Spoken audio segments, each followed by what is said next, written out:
Plus rien. C'est une crise humanitaire sans précédent à laquelle font face les Razaouis. Le blocus imposé par l'entité sioniste coupe tout accès aux aides humanitaires et prive plus de 2 millions de Palestiniens de nourriture et de médicaments. Les familles sont par centaines à attendre des heures sous un soleil de plomb pour un repas. En l'espace de 5 mois, plus de 220 Palestiniens sont morts de faim et de malnutrition aiguë. Et aujourd'hui, la situation se détériore de plus en plus avec la famine qui devient une véritable arme de guerre. Rina Lohari, les images sont insoutenables.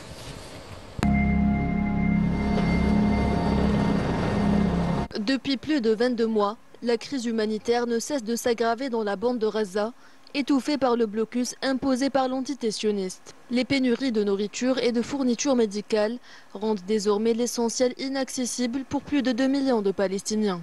Au total, plus de 500 000 personnes, soit près d'un quart de la population, sont frappées par la famine. Pour recevoir cette aide humanitaire, il faut participer au jeu, ce qu'on appelle le Hunger Game. On arrive sur place et on tire dessus, et le plus fort il est servi, et le moins fort malheureusement, soit il n'est pas servi, soit il est tué ou blessé. La situation ne fait que s'aggraver, avec près de 17 000 enfants de moins de 5 ans identifiés comme souffrant de malnutrition aiguë. Chaque jour, des centaines de familles palestiniennes attendent des heures pour obtenir ne serait-ce qu'un simple morceau de pain, et ce, dans le meilleur des cas, car la distribution de l'aide humanitaire est devenue un appât pour tirer pêle-mêle sur les civils palestiniens.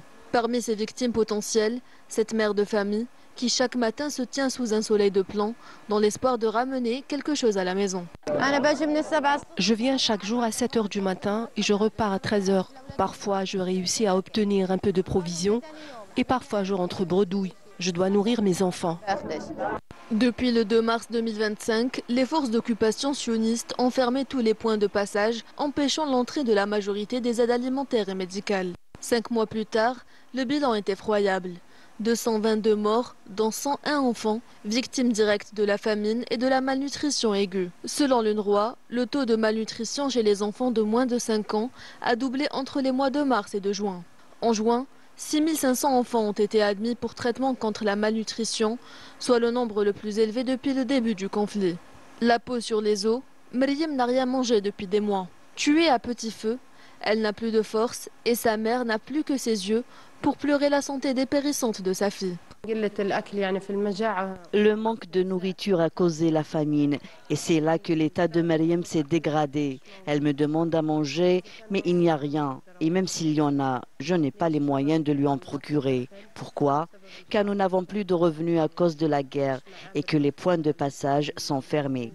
À ce jour, plus de 320 000 enfants de moins de 5 ans dans la bande de Gaza sont exposés au risque de malnutrition aiguë, dont des milliers souffrent de la forme la plus sévère et donc la plus mortelle. Désormais, l'histoire retiendra que l'entité sioniste a utilisé la faim comme arme redoutable dans son agression contre les civils palestiniens.